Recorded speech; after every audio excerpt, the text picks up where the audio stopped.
Good afternoon, everyone. My name is Ernie Shea. I'll be moderating today's webinar where we're going to be taking a look at the House Select Committee on the Climate Crisis report that was issued back earlier this summer.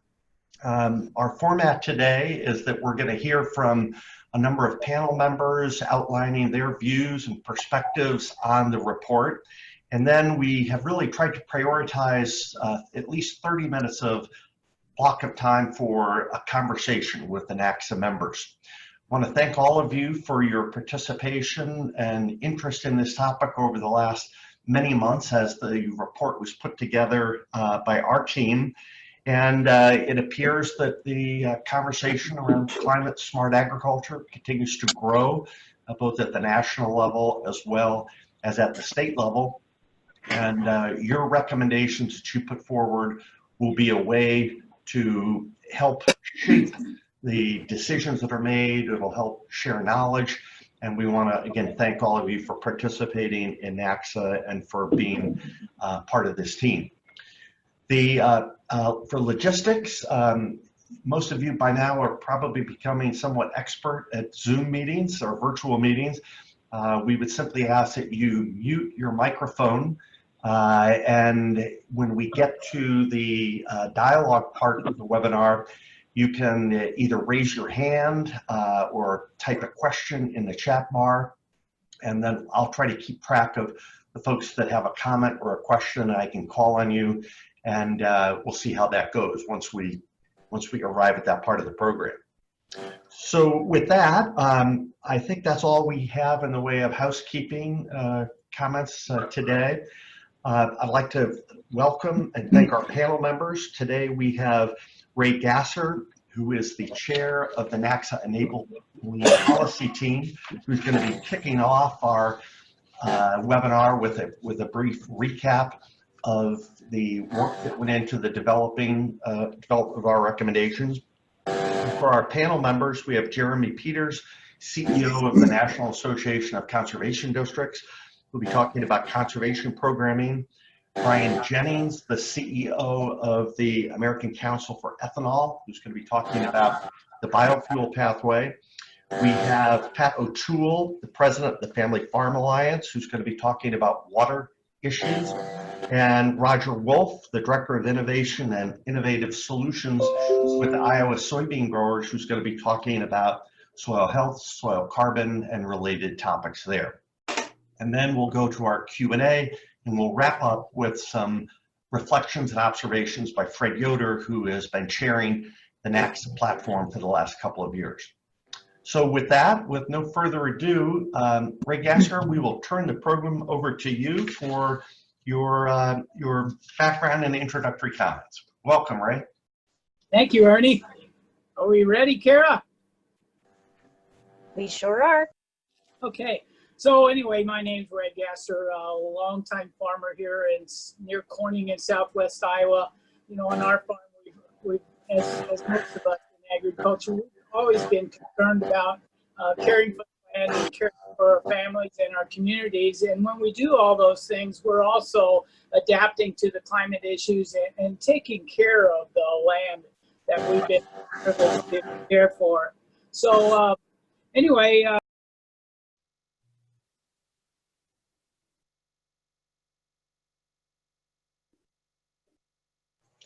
Ray, you seem to have gotten muted. If you could press unmute. There we go. Okay, so where was I anyway?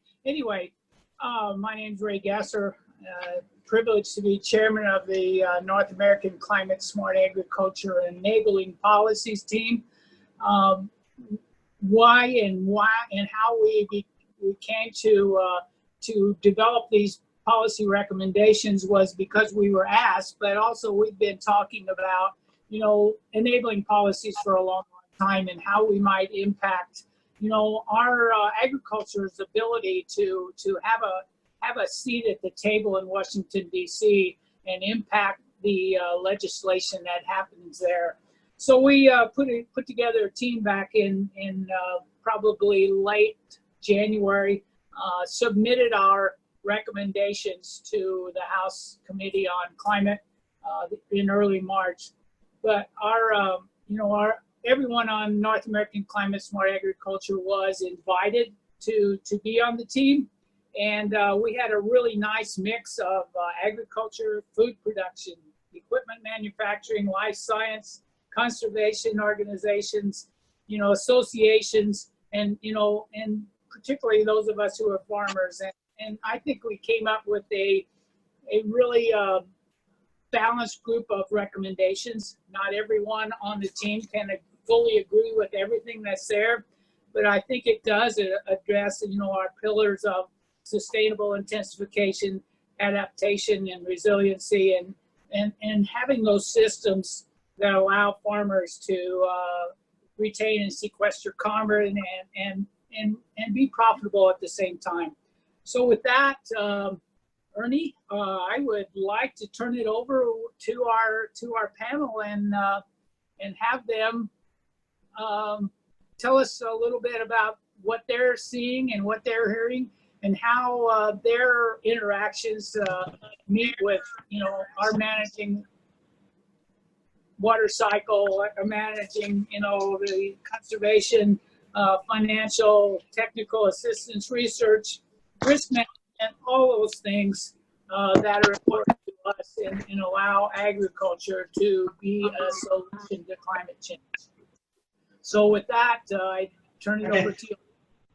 Great, thank you very much, Ray. And again, to your team that developed that set of 50 recommendations. I know how much work went into that, because anytime you have such a large group trying to forge consensus on anything, it takes time, but you were able to come up with those 10 categories of recommendations with, I think it was approximately 50 individual recommendations that now are available for policymaker use. So thank you again. So let's turn to the meat of the program, which our panel members are going to be offering their perspectives. And Kara, I think we can take down, yeah, we've got the panel members listed right there. So we're going to begin with Jeremy Peters from NACD. Jeremy, welcome. Look forward to hearing from you about the conservation programs. Yeah, good afternoon or good morning, depending on where everyone is at. And thank you, Ernie, and everyone with NACSAA for inviting me to speak on behalf of NACD. We, like many on the webinar today, submitted comments to the House Select Committee. And what I'd like to speak about today is the content of those recommendations that we made, a little bit of interpretation in terms of what we saw in the House report, and then I'll turn things over to the next panelist. Really, to summarize the comments that NACD submitted to the House Select Committee, we, in just thinking about the needs of farmers, the needs of landowners to be effective in terms of addressing climate smart practices and how they can go about mitigating their risk, how they can go about improving the natural resource base and contributing to practices that also address climate change. We really took kind of a back to basics approach and took up some really bedrock issues for conservation districts. One of the first things that we recognized in terms of developing our comments is if we're going to be able to effectively address the challenges that are presented by a changing climate, if agriculture is going to be part of that solution, we've got to have resources that will effectively help farmers to adopt and to make those changes that are being called for. So one of the things that we talk about in our comments is capacity.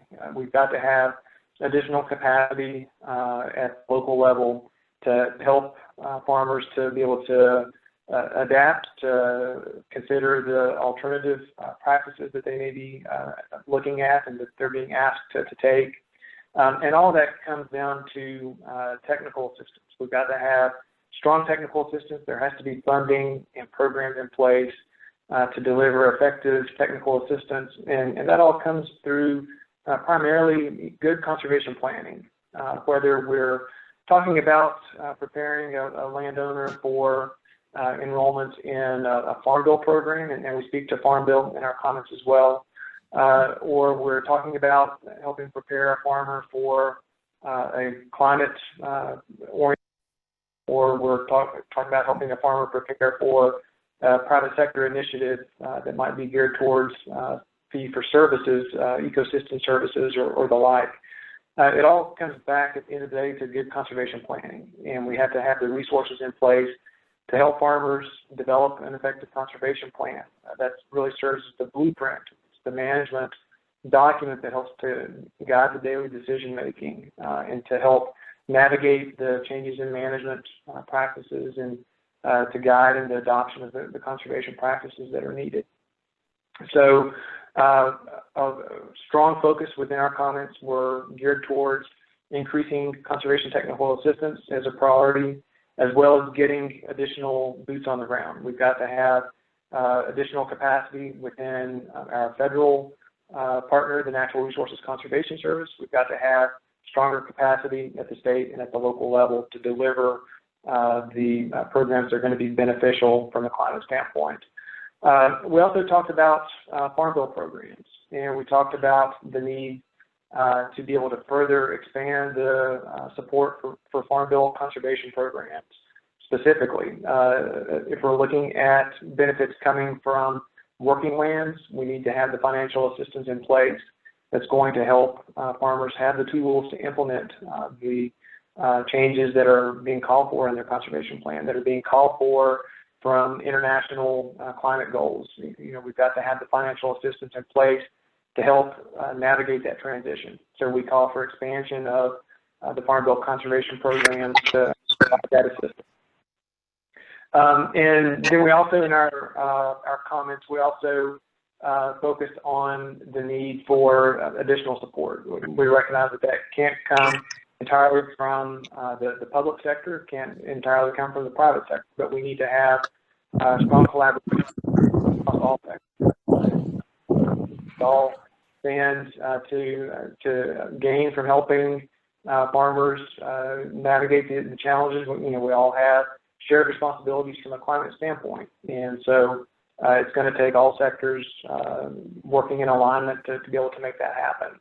In terms of the report itself, we were pleased with a number of the provisions that the House Select Committee included. They definitely listened when we talked about technical assistance, and there's specific language in there about expanding technical assistance, specific reference to conservation districts in terms of helping deliver that technical assistance. There's also very strong recognition surrounding financial assistance and working lands programs, but that also wasn't the only set of tools in the toolbox that the House Select Committee included in their report. So on balance, we view the report as positive. Certainly there are areas that we continue wanting to see advanced, and the work is not complete. We're always looking for ways to improve, but as far as the report that was produced by the committee, we thought that it's moving in the right direction. So Ernie, I think I'll stop there and turn things back over to you. Okay, Jeremy, thank you very much. And we've asked each of our speakers to be fairly concise, 7 to 10 minutes. So thank you, Jeremy, for sticking within that time frame. And then that will enable us to have more time really for this open discussion. So now we're ready to move on, and we're going to hear from Brian Jennings, the CEO of the American Coalition for Ethanol. Brian, welcome. Thank you very much, Ernie and Ray and Fred and others with NACSAA. Appreciate the opportunity to join you. I think Ron Alverson, who is a South Dakota farmer and sits on the board of directors for the American Coalition for Ethanol, is on your steering committee, so we appreciate that involvement as well. As you might imagine, the ethanol industry currently is preoccupied with trying to sort of dig out of this historic hole that we have fallen into in terms of the demand destruction that was brought on by the coronavirus pandemic. And we're working right now, hopefully to see through that Congress will include some direct assistance for us in this phase 4 bill, but we haven't allowed the pandemic to distract us from some of our other priorities. And working very closely with you, one of our main priorities is to make sure that we work in a proactive way to position farmers and ethanol producers as part of the solution to future policies that are designed to reduce greenhouse gas emissions. And so along with you all, we partnered and provided recommendations to the House Select Committee on Climate as they were preparing their report to do just that, to position agriculture, to position biofuel producers as part of the solution. And I'm happy to report that our work, our collaborative work together has paid off, because the House Select Committee report contains a recommendation for a new national low carbon fuel standard policy built on top of the existing renewable fuel standard. And they recommend that this policy be done in a way that indeed rewards farmers and biofuel producers for what the committee terms as climate smart practices. And it didn't start out this way. In fact, I would reveal to you that the very first conversations that we had with the staff people for the House Select Committee revealed that they were initially focused on simply taking the California low carbon fuel standard and using that as the model by which they would recommend Congress design a national low carbon fuel policy. And so that forced us to spend considerable time with them, not only pointing out some of the imperfections and flaws with the California low carbon fuel standard, but also bringing them up to speed with modern day farming practices and technologies used in ethanol production facilities. And over the course of the time, we spent quite a bit of time on the fact that a national program needs to be technology neutral. A national program can't be biased in favor of one low carbon technology over another. A national program must reward farmers in some way, shape, or form. Of course, the California program is working well in many ways, but it doesn't find a way right now, or it doesn't contemplate a way to monetize farmers for the practices that build soil carbon through conservation tillage, or practices that reduce nitrous oxide emissions from fertilizer use. And if we genuinely are interested in rewarding farmers and giving farmers an economic piece of climate policy, we've got to find a way to do that. So the recommendation from the committee includes making sure that farmers get rewarded financially for these kinds of practices, making sure biofuel producers are rewarded for the practices that result in more efficient production, and making sure that the latest life cycle science is used. And so we're not cherry picking the life cycle science to make sugarcane ethanol from Brazil look better than corn ethanol from the Midwest. And so largely, we're very happy with the report. We all have friends, we all have allies in the agriculture sector that like to stand on the sidelines or shake their head or look the other way when the topic of climate change comes up. But I think you and I know the cold, hard reality is that it's a matter of when, not if, Congress eventually takes up policy. And this blueprint that the committee has put forward is every indication that they intend to charge ahead on this. And so we look forward to continuing to work along you to engage Congress as this process unfolds and make sure that farmers do get an economic piece of the pie and biofuel producers are rewarded in a future national low carbon policy. So thanks, Ernie and Ray and others, and happy to stick around for questions. Great, thank you very much, Brian. Now we're gonna go west and hear from Pat O'Toole, a rancher on the Colorado-Wyoming border, who spent a lot of time working on water issues, endangered species, biodiversity, as well as raising animals. So Pat, welcome. Thank you, Ernie and everybody. And the water issue is obviously so complicated, and It's different in the East and the West. We actually have different laws in the East and the West, but the people often ask, how much water do farmers need? Well, they need the water they need to produce the food that we need. And we're at a place right now where, many of us that are on this group have worked together in other contexts looking at food production worldwide. We've been challenged to produce significantly more food in the next 30 years. And every indication that's coming out of the pandemic crisis that we're in today indicates that the pressures on farmers and ranchers are more rather than less. I'm here on the 25 miles from the Continental Divide. So our family ranches and farms on the Colorado River, the headwaters of the Colorado River. And it is unfortunately fascinating to watch some of the scenarios of warmer cycles taking place. We've had two of the two of the snowiest winters in my 50 years of doing this back to back. And you would expect that the rivers would be responding to that. Unfortunately, our rivers are close to all-time lows, because what's happening is water that's from the snowpack, which is what drives our part of agriculture, is going into the ground rather than flowing into the system. And so as we look at the implications of climate in the long run, we think that the issue of infrastructure is going to be incredibly important. And I tell people about the Platte River system, which is on the other side of the hill from me. And the Platte River system was designed and built during the Roosevelt administration, not Franklin. And what that means is, and to all of us, that ranchers and farmers and people all over this country, we have a lot of old infrastructure. And we're going to have to look at how we modernize infrastructure as well as look at storage. And I think there's a lot of discussion right now about significant infrastructure bills that could come out of the Congress. They're needed, and the key to all of this, in my view, is bipartisan coalitions.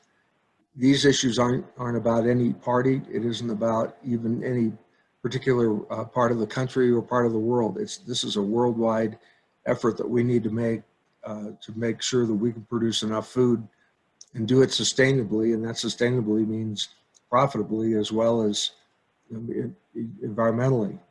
So I've been very fortunate to live in a place where we have been looking at a watershed for many years in terms of how do we do that infrastructure and how do we prepare for the future. And when you really understand in the West that the watershed and the water comes from the snowpack, that's virtually all national forest. My national forest system is dead because of pine beetle that happened 20, 30 years ago. Well, the manifestation of it right now, according to the Forest Service itself, 160,000 acre feet of water isn't going into the Platte River system in the Mississippi because the forest isn't functioning. So when we discuss what we need to do for farmers, it's partnerships with many of the federal partners that we all deal with. We have to make those forests start functioning again and do things like thinning and aspen regeneration and noxious weeds and ways to get the forest back to healthy. And the way I describe it, I spent my youth riding horses through trees. Now they're impenetrable. It's pickup sticks. And that has to do with the water cycle. And unless we understand the beginnings all the way through the process, we're not going to solve the water cycle issues that I think are so incredibly important. The other thing that is so clear as we look at infrastructure, the days of sort of unilaterally doing projects are over. And the projects that are happening all over the country, I think of the Blackfoot Challenge in Montana or the Yakima projects in Washington State or here in my valley. You have many participants from the wildlife side to the hunter side to the rancher and farmer side, where we're coming together and come up with common solutions. Luckily for us, we have a very vibrant, good conservation district. The NRCS programs, just for example, the watershed-driven projects, which we, the Family Farm Alliance, and I'm president of the board, we've been working on that for 3 farm bills. And now with the current manifestation. I'm working on a project on the upper Colorado River that goes from the top of the forest of the Continental Divide to the next river system, bringing in everything from grazers to fish managers to cities and towns, because we're all in it together. And I think that's the message that, you know, this coalition of NACSAA is saying. This is a broad coalition because it's a broad sort of circumstances that we have to be prepared to deal with. You know, and this is not pilots that we're talking about. We're not thinking, oh, let's try a few things to see if they work. There are now multi-decade long efforts that have shown tremendous success in managing our water for both food production and all the other benefits. Water is life. Everybody knows that.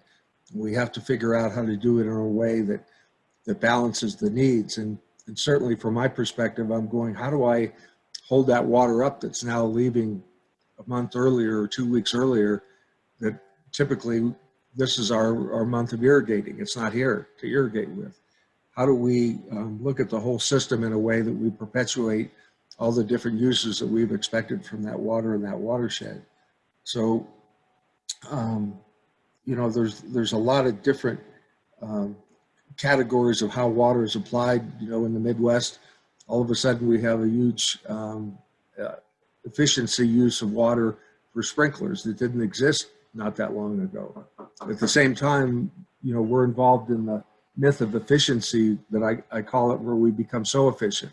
And in some ways, the way that we recharge aquifers is by putting water on the ground. And there's some incredible science showing how that has an effect both on sequestration of carbon as well as recharging aquifers. So, you know, I can't even begin to tell you how complicated the scenario is, but, you know, I believe that this coming together of lots of groups from all over the country is the way that we're going to achieve, you know, partnerships, both federal, state, local, and watershed-based partnerships.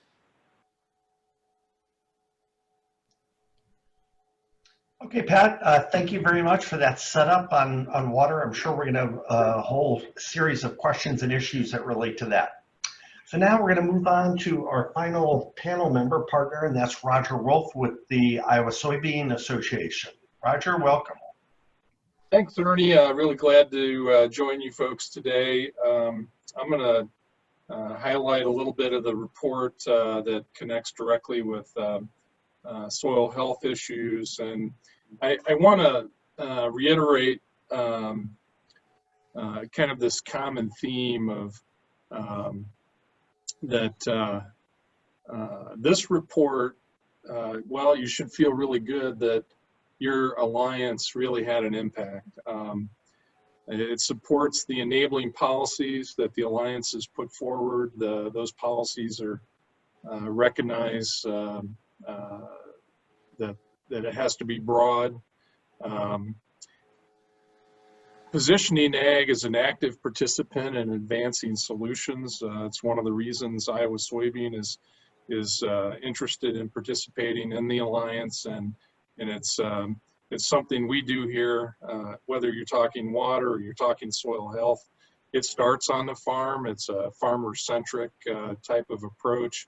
You can't have better soil health and improving the water cycle if you don't engage in the farmer first and foremost. So really proud of that fact. The three pillars that the Alliance has: the sustainable intensification, the adaptation to build resilience in the face of changing weather and climate, and then systems that enable farmers to sequester carbon and reduce greenhouse gases and improve while improving profitability. Those are all included in the report. Carbon sequestration and soil health really go hand in hand.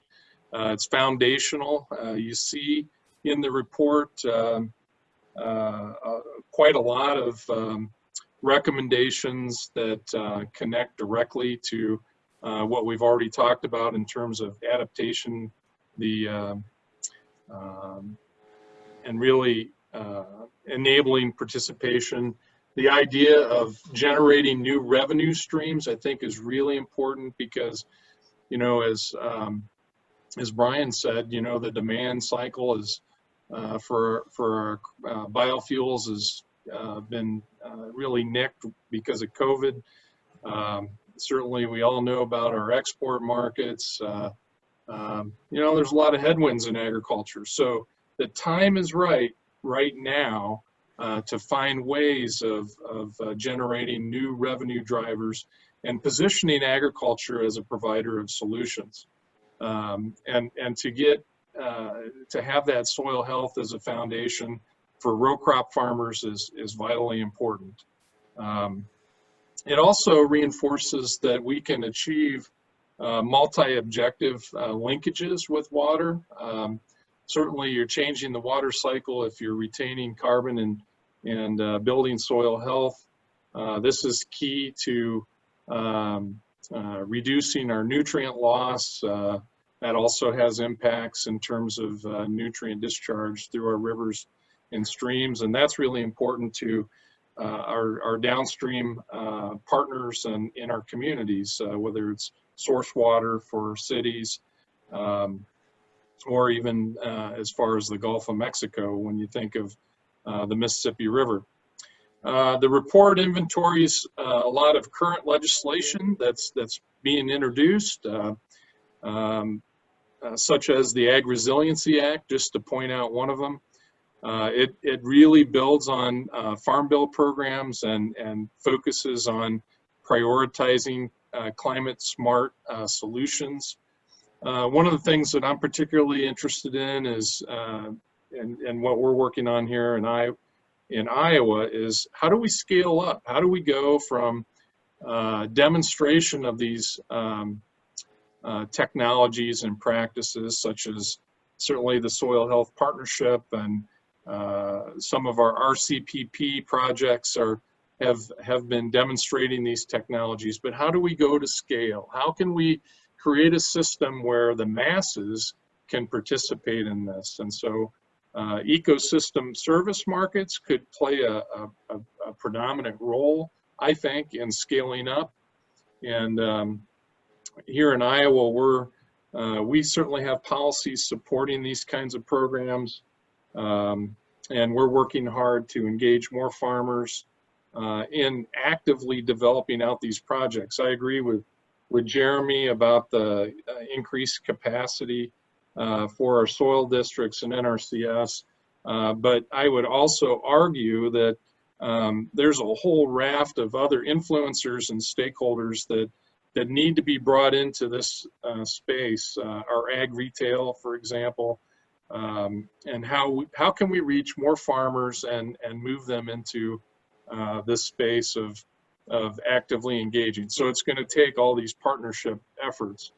In Iowa, we're advancing this, some of you might have heard of it, a soil and water outcome fund.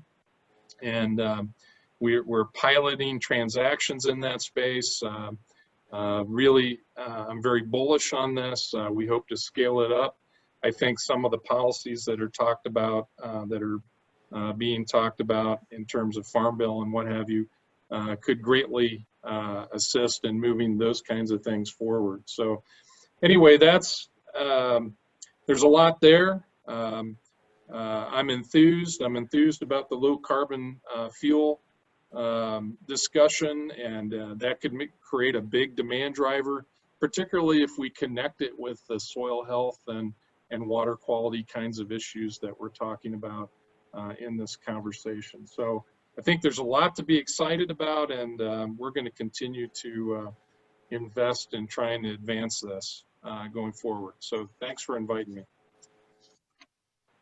Well, thank you, Roger, and thank you to all of our panel members for that initial setup, and thank you for sticking within our targeted time frame so we have the maximum amount of time for a conversation. As you think about comments you want to make or questions, I would invite you to type them into the chat box. You can find that at the bottom of your screen. And while you're thinking through a question or a comment, I'd like to pose the first question back over to Pat OToole. Pat, as complex as these water cycle and issues are, the committee has put quite a bit of content on the table for consideration. And what's your sense of what they got right, or perhaps what they didn't get right? Any thoughts there in terms of any important issues or concerns Western water users have? Well, it was interesting. I was at a meeting yesterday on aspen trees and how, you know, those of us who live in the West realize it's a great feed base for our livestock and wildlife biodiversity. And a guy talked about what's called BDAs. So what's a BDA? It was a beaver analog that is about natural systems. And I think we've got to be really clear that there certainly is a way to work with nature as it relates to water, because it's all part of overall systems. But we really have to emphasize infrastructure. And I'm on the board of a Yampa Roundtable, which is the upper Yampa, upper part of the Colorado River, a cross-section of people throughout the community. And we've identified that every watershed in the upper Colorado River has to have some sort of storage. And I think we need to understand this watershed-based storage is a way to be able to guarantee those water uses downstream. Because what we're seeing in the last 2 years, and certainly the last over 5 years, we're seeing a whole different hydrologic cycle starting to come to pass. And I would have thought 2 years in a row of big snowpacks meant 2 years of big rivers. We haven't had that. And it's understanding how important it is that we, you know, plan for the future and being able to utilize that resource. Okay, thank you, Pat. Well, I'm sure this is not a bashful group here. So does anyone have a question they'd like to pose? We don't need to be super restrictive in terms of how we communicate here on this call, as long as we're not talking on top of each other. So if you would like to pose a question, let's try unmuting it and see if we don't get tripped up with 2 or 3 people talking at the same time. So anyone have a comment or a question? Matt Russell, I see you lighting up there. Go ahead, Matt. Yeah, I just want to lift up, you know, Fred Yoder's great piece in the Hill, and the great work here in Iowa, the Iowa Soybean Association's doing. And it really raises one of my things that I'm always paying attention to. And that is, where are we talking about farmer leadership? And I see some really great movements with policy coming out of DC. But I work a lot with students, and they teach me things. And one of the things they taught me was how to put a search term into a web page or anything, you know. So I do this all the time. I put the word lead, L-E-A-D, and see where documents, where reports, where they're using the word lead or leadership, and how often they're connecting that with farmers. And I think that's something we really should focus on more. I mean, we already do, but to do it even more, because if we don't, it's not going to happen. There's a lot of focus on supply chain stuff, which is great. We need all of that. But if we're serious about what we do on our farms, we're going to displace some of our inputs, and we're going to create a revenue stream that's not dependent on those supply chains. So it's not in their interest necessarily to really reinforce that kind of innovation. So if we're not doing it as farmers ourselves, we can't expect that others are going to carry that water for us.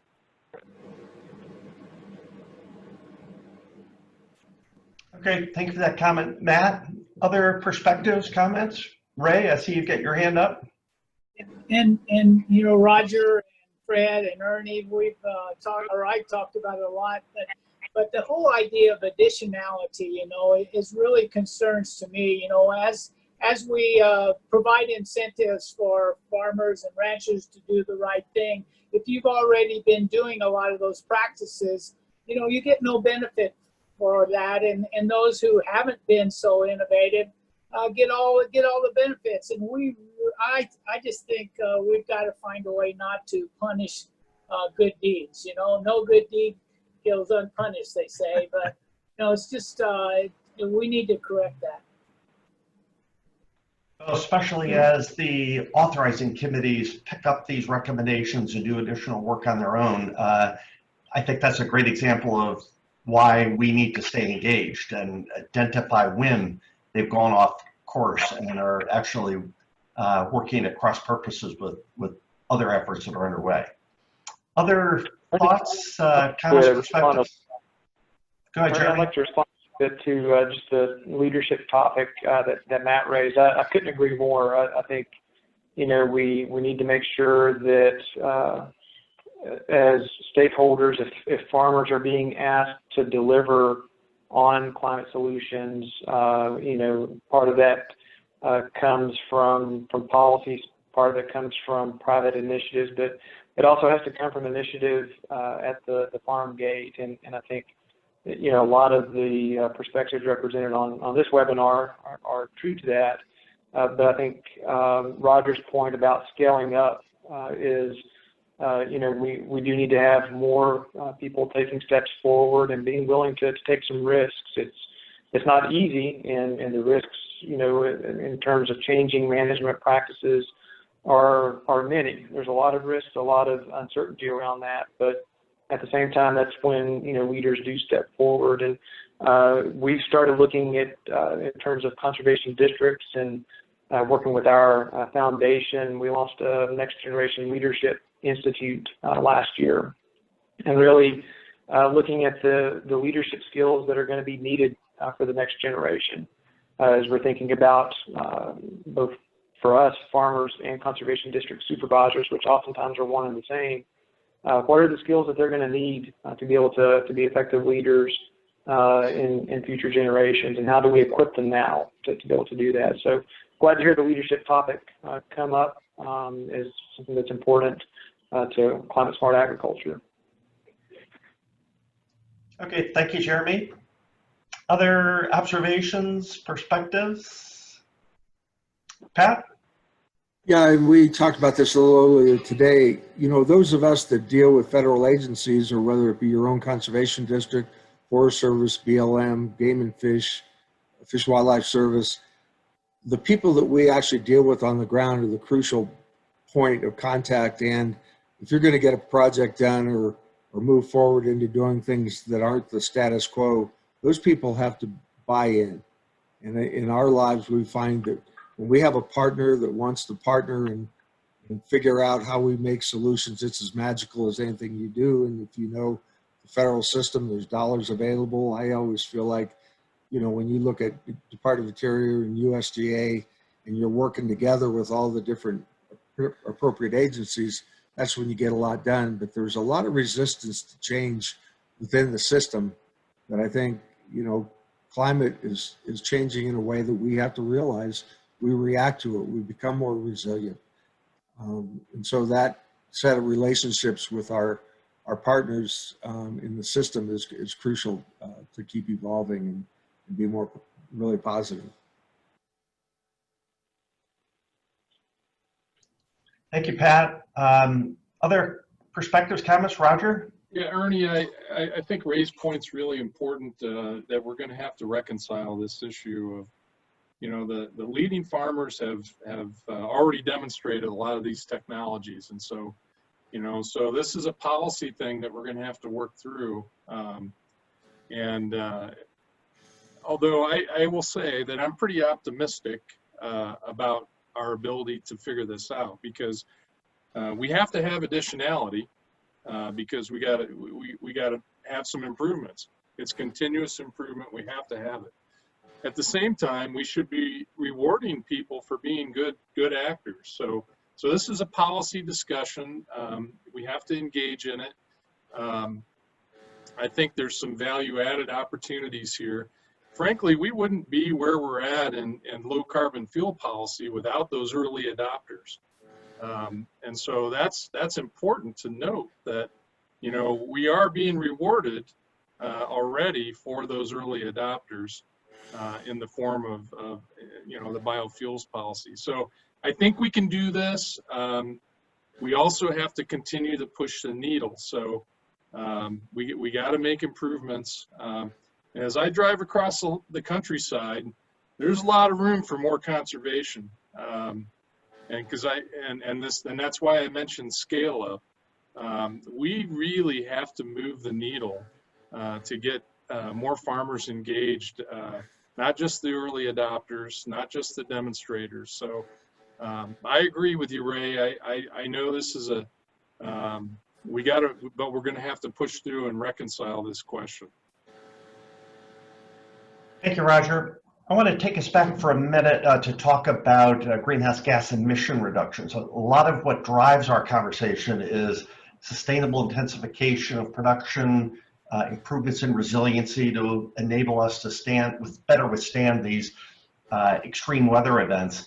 But this third pillar of greenhouse gas emission reduction is a pretty valuable and powerful untapped tool that we can bring forward. And Brian Jennings has been helping us understand the bioenergy contributions and the ability to offset greenhouse gas emission reductions. And one of our ongoing challenges has been to get traction with the environmental community around the reality of today's biofuels that translate into significant improvements and reductions of greenhouse gas emissions over petroleum gasoline. So Brian, how can we help move the conversation along with environmental groups who want the climate outcome, but are hung up almost looking in the rearview mirror of where we were 10 years ago, and they're not realizing this potential for greenhouse gas offsets from biofuels? Any thoughts there, Brian, of how we can have a fresh start with some environmental partners? Sure, good question. Thanks, Ernie, for asking it. And Roger is familiar with what I'm going to talk about as well, if he wants to weigh in when I'm done. But first of all, I think it's really important for those of us in agriculture or those of us in biofuels to recognize that while we are not monolithic, the environmental community is not monolithic as well. And what I mean by that is, yes, there will be certain environmental groups that are going to hold on very hard to their beliefs that agriculture, is part of the climate problem, or that corn-based ethanol or biodiesel from soybeans is part of the greenhouse gas problem. We all know that that's not true. And there is a lot of scientific evidence, particularly if you look at what the Department of Energy has put out through their GREET model, a lot of scientific evidence to make our case. But what we've done over the last 2 years, Ernie, is reached out to some of the environmental groups that seem to be more open-minded to agriculture and open-minded to biofuels, and recognize, one of the speakers earlier said, it takes a coalition. It takes Republicans and Democrats, but it also takes a wide coalition of groups to get anything done through a legislative body. And a lot of environmental organizations understand that they aren't going to achieve their goal, ultimately, of reducing greenhouse gas emissions unless they bring other parties to the table that want to help get the votes to get that done. And so in the Midwest, we formed a stakeholder group along with Iowa soybean growers and others to bring the Union of Concerned Scientists to the table, to bring the Nature Conservancy to the table, to bring several Minnesota and I would say Midwest regional environmental groups to the table. And we began just a conversation about where do we agree on low carbon policy, and can we set aside some of those few areas where we have disagreement. And it's really been, I think, a learning process for all of us, where we have come to a better appreciation for the fact that there are a number of groups out there that don't view the perfect the enemy of the good, and understand that farmers are going to have to be rewarded financially in order to get agriculture in its entirety to participate in some of these programs that are designed to reduce climate emissions, reduce greenhouse gas emissions. And we came together, 30 organizations, to support a framework for a Midwest clean fuel standard policy. And we're trying now, I think, to replicate that at the national level, depending on how the election turns out this fall. But I guess in agriculture, we need to recognize that reducing greenhouse gas emissions is really the holy grail to a lot of these environmental groups, and also that they are not monolithic. And we've got to be smart about picking out those groups that are reasonable when it comes to agriculture, and want to join forces to get something done. And I think that's the only way, we've ever been able to make progress on major policy changes, whether it's at the state or federal level. And it's the only way it will happen in the future. Okay, thank you, Brian. Roger, do you want to add anything to that? Yeah, so yeah, Brian, we participated in this discussion in the Midwest and did some modeling to try to look at the net impacts of, you know, and I think maybe the question for in this conversation is, you know, what potential exists nationally, you know, if we do this state by state versus national. And what I was excited about, you know, and Brian brought up, you know, we're not just taking the California model and plucking it in the Midwest. What we're doing is we're saying, well, what is important in the Midwest? And we were looking at soil health and water quality and what role could biofuels potentially play. So we were recasting it.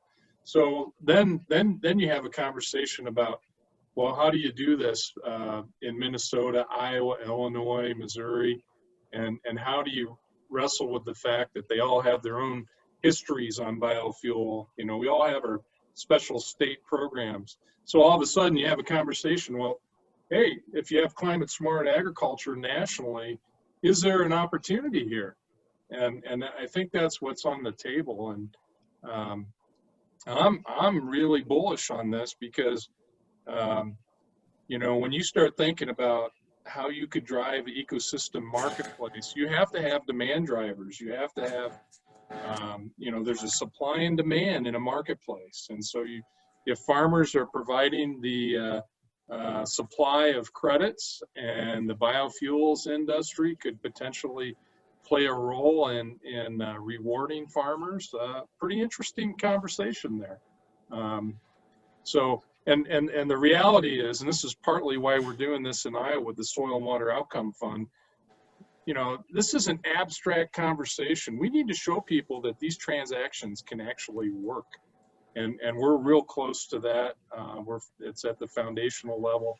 And in my career, which goes 30 years now, amazingly, this is the first time that I actually see hope because everybody's aligned right now.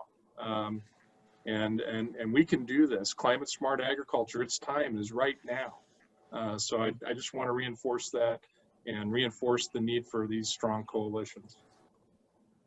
Thank you, Roger. And one other major area of discussion that we've focused on is the role of livestock, animal agriculture in delivering climate solutions. And you know as well as we that the animal agriculture industry has been beat up pretty aggressively and been used as a climate problem target. And our report put a lot of emphasis on the role of livestock in meeting multiple sustainable development goals. So well-managed grazing operations can do a lot in the way of improving soil carbon sequestration. We can capture methane emissions with biogas systems and displace or offset the need for natural gas. So we tried to really focus on that. And I see we've got a couple of our animal agricultural partners on the phone. We didn't have a chance to have multiple setup presentations, but I would wonder if anybody that represents the animal agriculture industry might want to comment about the biogas opportunities or the grazing management opportunities that we can capitalize on to tell the good news story about well-managed livestock operations are actually a solution, not a problem. Anybody from dairy or raised livestock like to comment? Len Bull, I see your hands up there. That's one. Go ahead, Len. If I don't unmute myself, unfortunately, you'll have to listen to me. Ernie, I think I've got a couple of points I want to make, and I'll start with this one because it's related to what you just said. All one has to do in terms of looking at the input-output relationship between product that ends up on the kitchen table and the product that ends up in the lagoon or in the field, in any form of animal or poultry or other agriculture, and just look at it over time, and the efficiencies gained in that process are incredible. You just take a look at if some of you remember the infamous Pew Commission, I have scars all over myself from that one, because I worked on the one that dealt with high density livestock and waste management. But there's, the information out there it's a case of putting it together in a place where it can be picked up quickly in sound bites if you need to, because that's how we operate this day in this world. Anyway, that's part of it. The other thing that, and I'm just give you a local example. We live in a Del Webb community here outside of Wilmington, North Carolina. We had a tornado drop down about 2 miles from us the other night, and it got a little bit of a windstorm. But if I look out the window straight across, I've got a neighbor who grew up in Denison, Iowa, and he and I both have the same experience. We both tipped a tractor over, but not in the same place. And another one down the road who was the former CEO and president of the White Equipment Company. So there's 2 or 3 of us that sit around and talk about tractors and that kind of and agricultural stuff. But the point that I'm making is that in this kind of a community and a lot of others, we have an enormous opportunity because the vast majority of our colleagues and neighbors eyes glass over when we talk about this stuff. They don't have a clue about this. And I think we have got to do a better job. And Roger, you commented about that as well.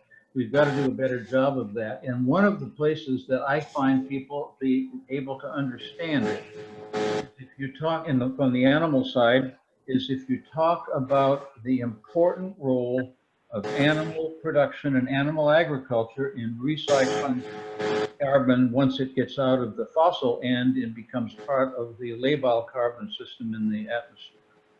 And when we talk about reducing greenhouse gases, if we reuse this carbon as many times as we can, we make a major contribution. And the animal folks and the plant folks work obviously together in making that happen.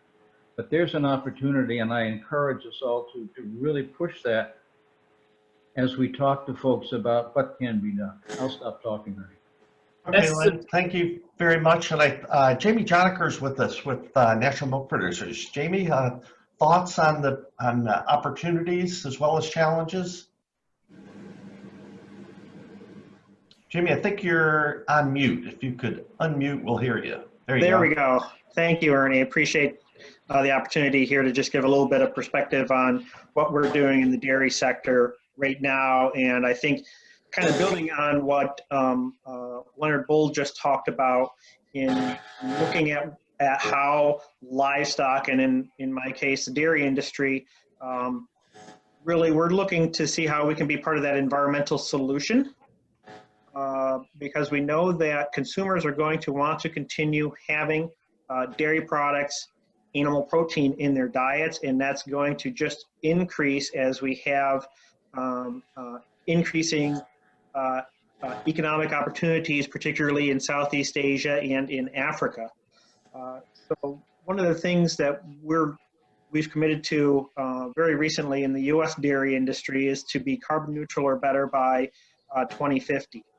An important part of that is how we deal with the methane that is coming from our manure that comes from our dairy animals.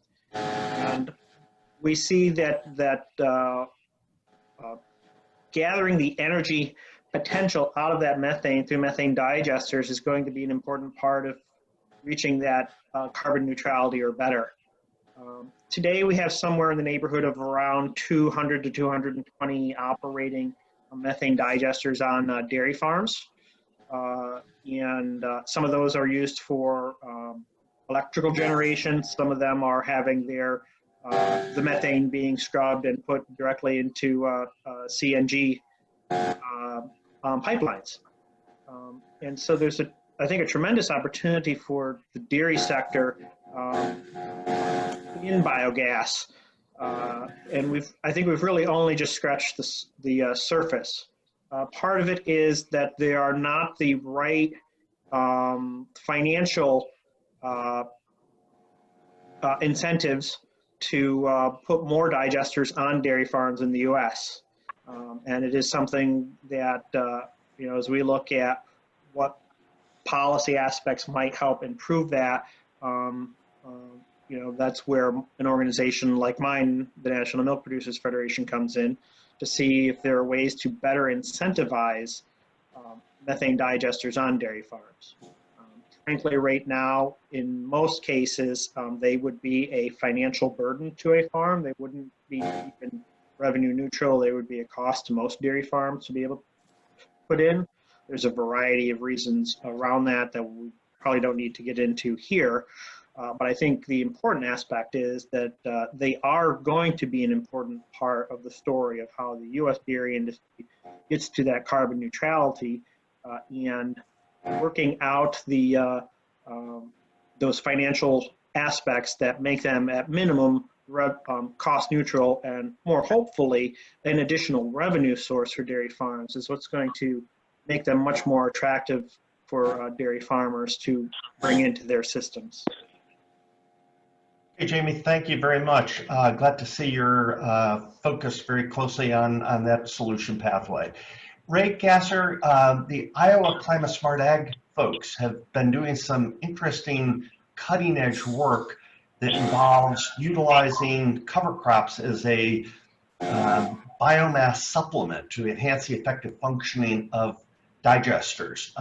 That seems to be really interesting, to co-join a practice that can help improve soil health, sink carbon to the cover crops, take the cover crop off, have a market for it, and then use it to improve efficiency of biogas production. Is there anything you can share with us on where that project is right now, Ray?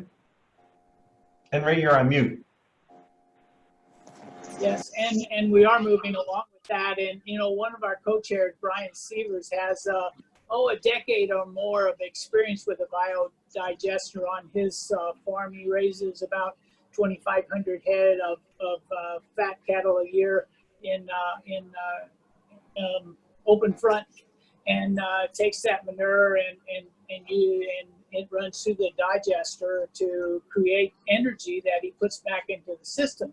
But what helps him, you know, he got incentives to do it, but what helps him make that work is that he's also taking food waste and some municipal waste that people pay him to take. And that's, you know, we need to think about those things as we locate those digesters, and that can allow them to be profitable. But Len, you know, you talked about animal agriculture and the integration with how we grow crops. But I always talk about the circle of life on our farm. You know, we grow corn in particular, and it goes to the ethanol plant, creates the fuel for everybody to use. The dried distiller's grain goes feed the animals in our area, and guess what? We work with our neighbors with animals, and we get the manure back to put back on our soil to create the next crop, and that's got to be sustainable, doesn't it? Great story, circle of life. We'll have to use that. Matt, I see you raising your hand, Matt Russell.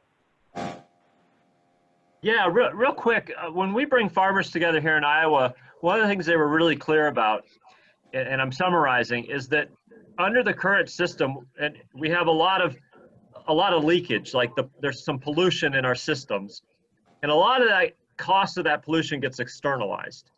And the environmental community is really interested in trying to hold us accountable, you know, and put that cost back on our books. And politically, that's pretty difficult to try to figure out how we do that quickly. But we also have this problem where when we do something good, the public benefit is also externalized. And so we've got to figure out how we can put the benefit of that back on our books. And it gets to the whole additionality things. People have already made these investments. The public benefit, the value of that's already been out there. And so if we can figure out how to get the public benefit internalized into our systems, put the value of that on our books, politically that is so much easier to get people excited about. If we can move some of the environmental community to really invest in that idea of making an investment so that the benefit of what we do on our farms doesn't just get externalized, but it actually goes on our books. I think that's an opportunity. It's a lot of what Ray's talking about, circle of life. It's a lot of what we talked about, but we have to figure out the policy mechanism to make those investments. Thanks for that point, Matt, and that's absolutely foundational, because if we don't have economically viable farming operation, we can't get the outcomes that society wants and we want. Ernie, just one more thing, to add to that, as we talk about policy, it would be great if we could find policy that encourages or at least helps neighbors work with neighbors. Our neighbors, some of our neighbors specialize in livestock and some of us specialize in crops. If we had an easy way for us to work together on some of those incentives, that would be very helpful to everybody, I think, and encourage that interaction. So anyway. Okay, thank you, Ray. One of the other defining foundational aspects of our work is what we've been calling the all tools in the toolbox approach, where there is no silver bullet solution for all farms and ranches. If they just adopted XYZ practices, we'd be wherever we want to be. And we've been very proactive in promoting the role of innovation and technology in helping to improve agricultural operations and deliver these multiple ecosystem services. And our voice in this space needs to be amplified, because there is a very loud, expanding call for what some people call nature-based solutions. And nature-based solutions are fine. They're a tool in our toolbox, but that is not a silver bullet. And as we move forward, talking about the technology tools that are available, we will have an opportunity to demonstrate how new equipment is enabling us to farm much more precisely, that are applying limited, expensive inputs in a very precise manner. And in doing so, we're becoming more efficient. We're reducing emissions. So there's a big part of our platform that speaks to that. And I don't know if any of our precision ag partners on the call here today would want to jump in and comment, but if you do, we would welcome take perspectives on the role of innovation. Kirk Blades, I think I saw your hand go up. Yeah, I'm actually on the call. If I'm unmuted, can you hear me? Yes, we can hear you. Go ahead. Perfect. We have weather here in Des Moines, so the internet is down. But thanks for the opportunity to chat just real quickly, Ernie. I'm Kurt Blades, representing the Association of Equipment Manufacturers, and so we represent sort of the brands that everyone knows in the equipment space, including the technology companies that are innovating on precision ag. So we've been really trying to hone in our message, exactly what you're saying, Ernie. That is a critical component of it. It's not a look backwards; it's a look forward, and knowing that this technology, when adopted, has some dramatic impacts. In fact, one of the major things that we've got going, and you'll hear more about it, hopefully hear a lot about it in the next few months, is we've been conducting a coalition study, if you will, using all of the sort of the agribusiness partners and a collection of farmer groups as well, to try to quantify the environmental benefits of precision ag. We all know that, those of you that are farmers in the room know that there's some real distinct economic benefits to precision agriculture. You know that when you put auto guidance in your tractor, it makes rows straighter, it saves a little bit of fuel, which saves you money, but it also saves fatigue. Those are really easy to quantify. We in the industry have done a pretty good job of doing that. We've done a less than stellar job of communicating those and quantifying those additional benefits, which are the environmental benefits. The amount of greenhouse gases that are reduced, by that reduction in fuel, the amount of active ingredient in fertilizer that are in herbicides and chemicals that is reduced by precision agriculture, or the amount of efficiency that is gained by proper placement of fertilizer, which reduces runoffs and all the things that come with that.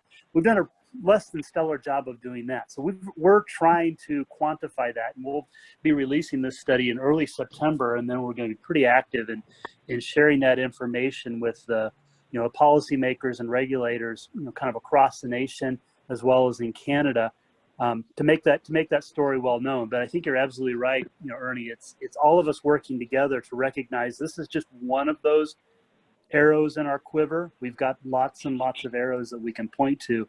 We just got to make sure that they're all speaking the same language and they're all, working together in concert to help tell this story in a positive way.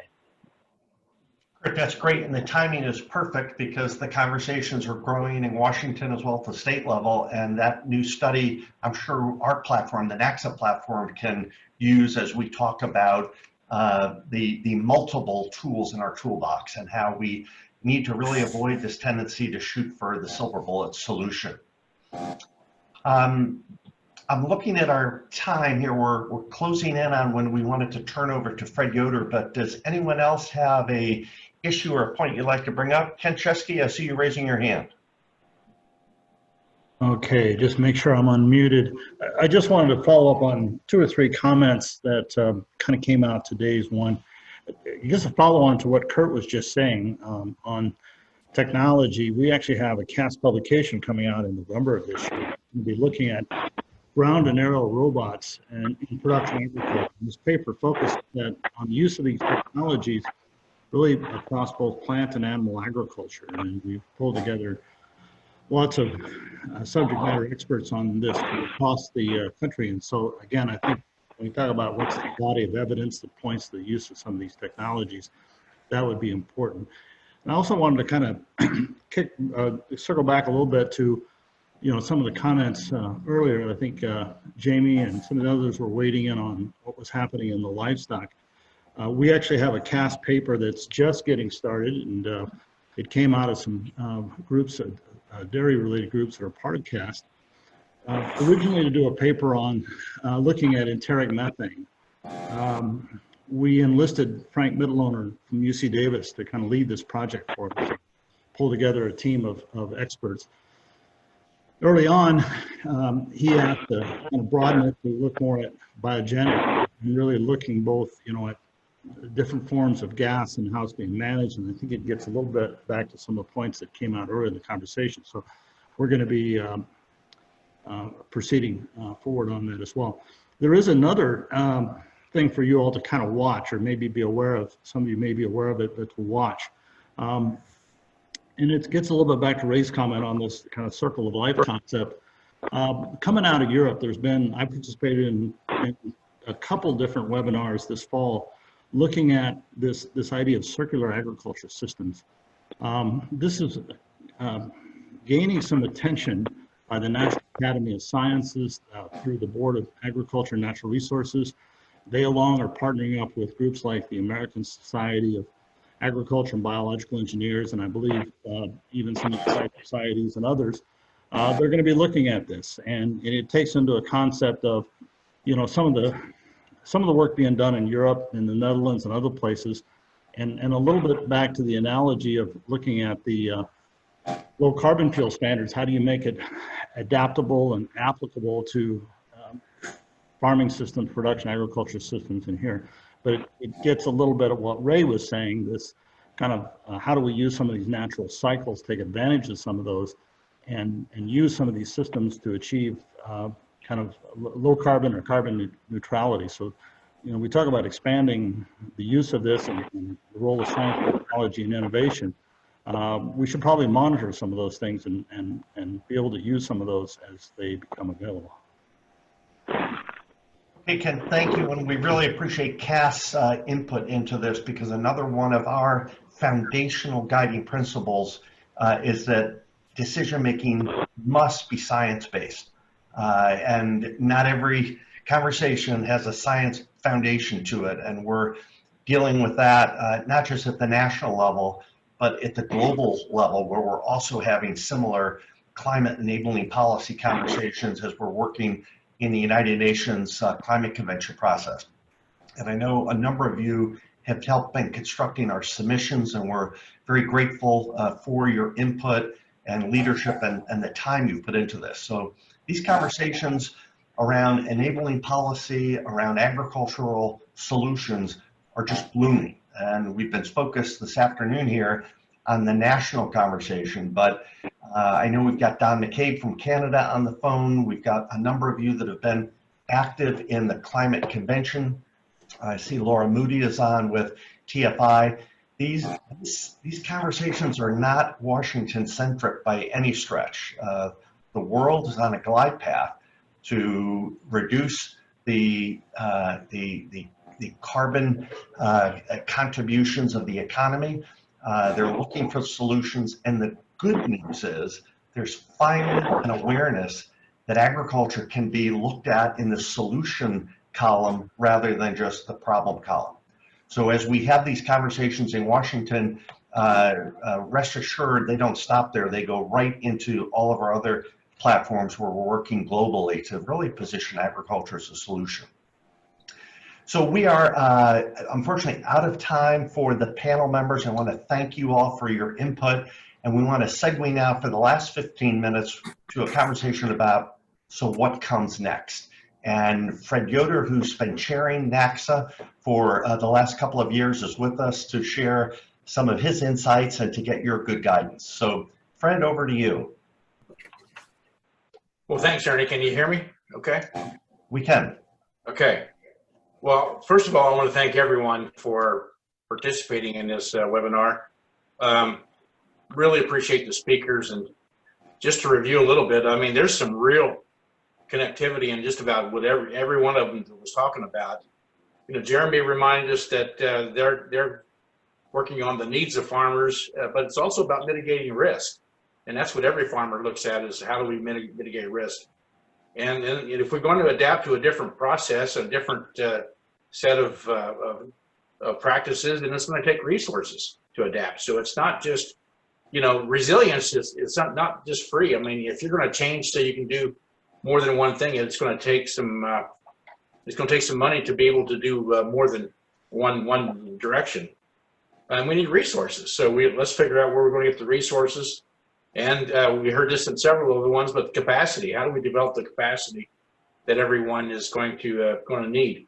And one of the things that, as we work through these whole things, I get really dismayed when I hear about size. You know, some people were saying, you know, it categorized as the, you know, industrial farming, or you got, you know, smallholder farming or subsistence farming and things like that. Well, every single farming practice or system can be improved, and so I think that's really it's important to think about, is every system, and that's really what NACSAA is trying to do too.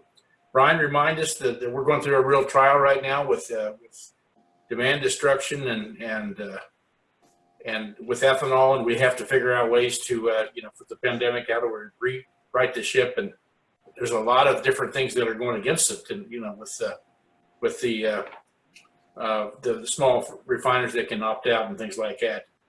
The low carbon fuel standard, I think that's something that we can all agree on is probably the best thing that we can come up with after the renewable fuel standard runs out. But he also mentioned compensating farmers. If we're going to do these certain things and we have these many different type of ecosystem services, we should be compensated for it. And I think that's really good. Pat OToole reminded us that there's differences between the East and West. Midwest is different farming than where he's at in Colorado and Wyoming. Water is a big concern. And I think that this whole thing about storage, water storage, you know, we got to look at that. And I never could understand, even in California, why storage has become so political. Why not just build our storage structures that we can go ahead and have the sources that we need when we go ahead and grow this food. Also, he mentioned the functioning forest. You know, forestry is a very important part of our future. We have to have the functioning forest. And basically, one thing I really appreciate what he said is we're all in this together. Regardless of what we're doing on our farm or what any part of this whole system that we're working on, we are all in this together. Roger talked about, you know, all the different enabling policies that we're going to need. It's going to have to be broad because we have such a broad spectrum of agriculture and forestry.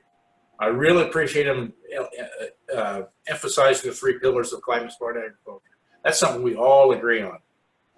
And, you know, new revenue drivers is what we need. That whole thing of ecosystem service markets that we can capitalize on. Scaling up, that's another thing about building capacity.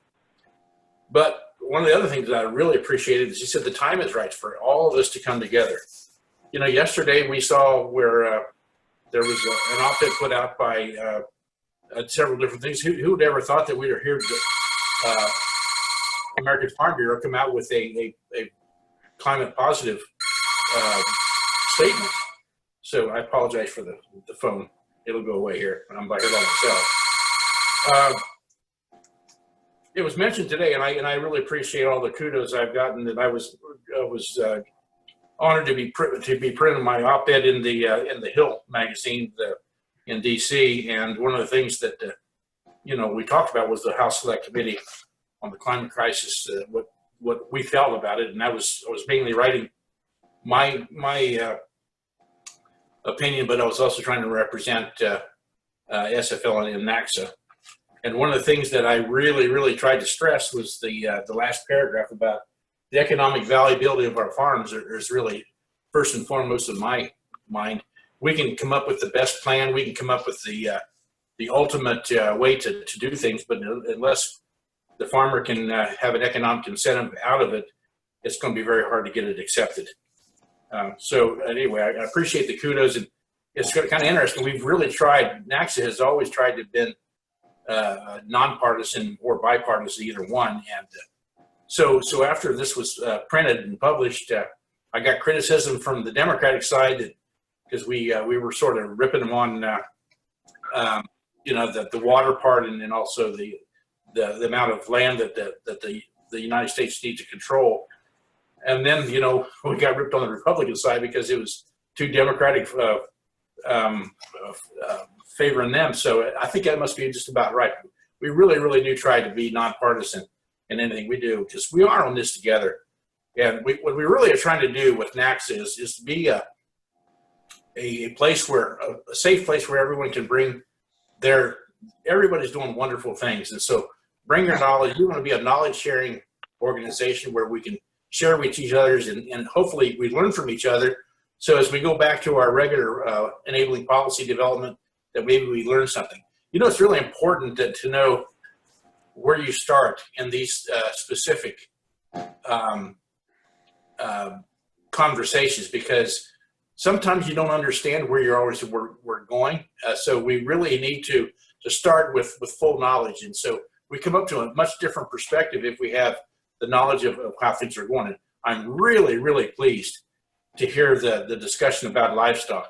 You know, as Ernie and I and AG and others have went to, and Ray as well, go to overseas and talk about things at FAO and the COP meetings, we really have not heard the livestock voice very much, because they think, well, they're not going to give up their ribeye steak. But I'm telling you, there's a whole bunch of people out there that want to get rid of animal agriculture. We have to make sure that they understand that animal agriculture or livestock is an intrinsic part of climate answers as well as you know, helping with the other things.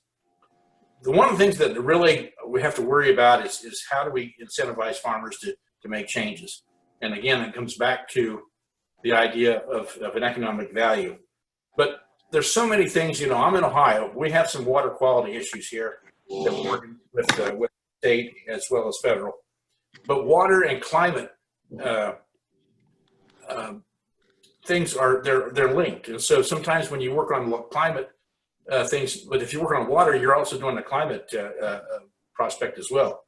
Resistant weeds. That, you know, one of the ways you get to deal with resistant weeds is actually use cover crops and biodiversity and things like that. Well, guess what? That also helps climate. That also helps with your water quality. So it's all connected. So you might, if that's the thing, there's no silver bullet. I know Ernie talked about silver bullets. There is no such silver bullet, but we have lots of silver buckshots that we can put together. So where do we go from here? The committee report will go to the other committees that they're actually working on these things. They're going to start pounding out some new policy, enabling policies. It may emerge as a full-fledged policy recommendations. It may be split off in other different ways. But we want to be ready for continuing to be able to provide input to all the committees. And that's why it's so important for this knowledge sharing and the transparency of all of our contributors to NACSAA. We want to hear what you have to say, because that helps everybody move on. But anyway, we really want to help. We'll thank everyone for the partnerships that are already emerging, and how do we go from here? But again, it's where you start with these type of conversations, and that's way we come to much different conclusions if we have the right information to start with. We want to be the knowledge warehouse. We want to have everyone participate in deciding what our outcome goals are. But we also want to just bring a sense of common sense to this. We really need to have the farmer's perspective as a main driver, just because if we have a policy that the farmers are going to have to implement, then farmers have to have skin in the game. So we really, really need to have farmers involved in this. But again, I really appreciate all of our partners. I appreciate the transparency and your willingness to share what all you guys are working on, and that makes us stronger. So again, thank you for everyone that's participating, and thank you for bringing today's webinar as a big success. I really appreciate it. Ernie? Hey, Fred, thank you very much. I think the bottom line takeaway message there is our work is not done. We produced a set of recommendations. All of you are advancing them in your own government affairs, public policy work, and to the extent we can be a neutral table to sit around and help assess what comes next as the authorizing committees take up these recommendations and turn them into bills that are introduced. We'll be here to help provide that table to analyze and to enable and help you advocate. So we are not an advocacy body. We are, as Fred said, a knowledge sharing, a consensus building platform. You all do the direct lobbying, but if we can help build a bigger tent, bring more people into alignment on core guiding principles, on critical areas of focus, on areas that they really are getting right, we can cheerlead, and areas where they've gone off the rails, we need to bring them back. And I think that's the core function of NACSAA. So folks, with that, I think we're just about at our 90-minute mark. We're going to wrap up now. Thank you for all of your contributions, hard work, and input. And if you have any questions following today's webinar, please feel free to follow up with us. And I think this has been recorded, so we'll send it around as well. And perhaps you can share it within your own networks. So everyone, have a great afternoon, stay safe, and stay well. Bye-bye.